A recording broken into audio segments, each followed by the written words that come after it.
Maar een reusachtige machine, de MIP, wordt van het weekend werk onder onlist van het nieuwe aquaduct onder Drachsterwei in Ljouwert. Troch het werk is de Drachsterwei het hele weekend voor een grutpad afsletten.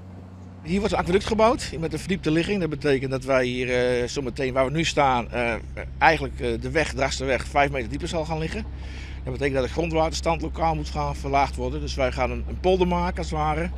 We hebben een keileemlaag hier op 8 meter diepte zitten. En daar sluiten wij met een waterdichte wand op aan.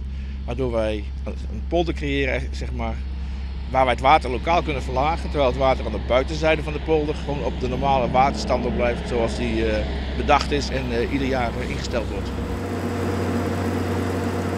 Het is een werkwijze die in Nederland nog net een heel soort broekt wordt. Het is een vrees, zeg maar, die de grond in gaat. Die mengt de grond met een cementslurry. Het cement wordt er ingebracht met onder hoge druk. De wand is circa 8 meter diep. Er zit ongeveer een half meter in de klei opgesloten.